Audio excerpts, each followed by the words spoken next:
Hey guys, what's going on? James here. In this video today, I'm going to be giving my grade for the Tampa Bay Buccaneers selection of Bucky Irving, running back out of Oregon. He was taken with the 25th overall pick in the 4th round of the NFL draft. 5'9", 192 pounds, according to Next Gen Stats, is graded to be an average backup or a special teamer. He was the 3rd highest producing running back in the NFL Combine, the 24th highest ranked running back in terms of athleticism score, but overall he was the 6th highest rated running back coming out of the 2024 NFL Combine. 4.55 40-yard dash, 1.54 10-yard split, 29.5-inch vertical jump, 9-foot 7-inch broad jump in there as well.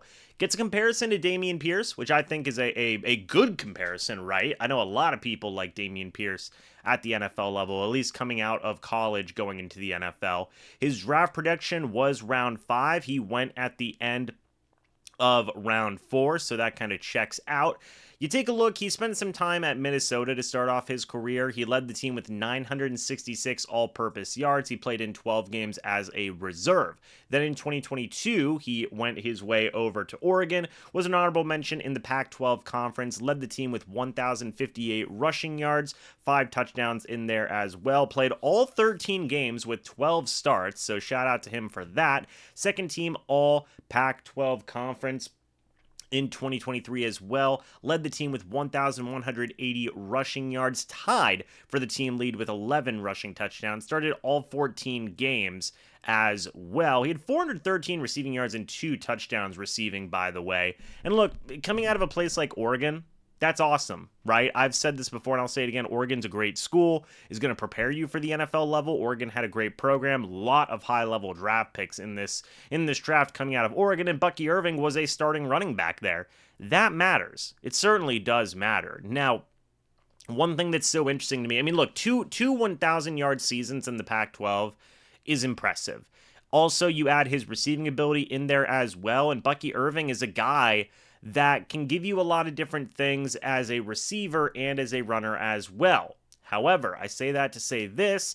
I know people do have some concerns with his overall build, his size, let's say, 5'9", at only 192 pounds. Is he going to get pushed around in pass blocking? Is he going to be a power back? Well, to answer that second part, the answer is no. And actually, a couple of weeks ago, Evan Wanish of the Cannon Fire podcast spoke about this, where Jason Light talked about how, hey, if they have 2 Rachaad White types of guys, they're happy with that, essentially, and they're going to work to get both those guys a football. Bucky Irving is more of an elusive type of back, more so like Rachaad White, but Rachaad White is a bit bigger. He can give you a little bit more power than Bucky Irving. Bucky Irving is a little bit more, he was described as slippery, let's say, by the Bucs, actually, and he's elusive. That's kind of his main game. I think he actually also compares a little bit similarly to another running back on the Bucs roster, Chase Edmonds, in that mix as well. But I do believe Chase Edmonds is a better pass blocker, but they're very similar in terms of receiving ability and running ability as well.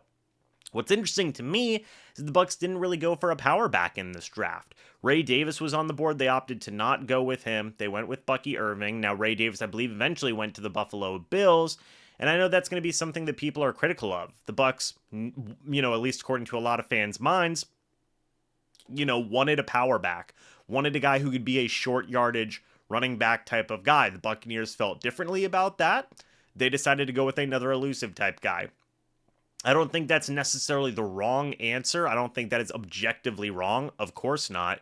But it's not what a lot of fans expected. It's not what I expected. I thought the Bucs were going to go with the power back. And I saw Ray Davis on that board. I was a big fan of Ray Davis. They didn't go with him. That's not anything against Bucky Irving. They just decided to go in a different direction. I'm going to be intrigued to see how Bucky Irving figures into this Bucs offense behind Rachaad White, behind Chase Edmonds, battling with Chase Edmonds for that backup role.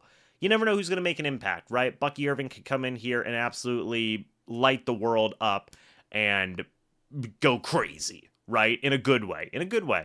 So it's going to be interesting to see, right? I'm going to give this a B grade. I think it's a fine draft pick. I give it a B because it's not where a lot of fans were expecting. It's not where I was expecting the Bucs to go.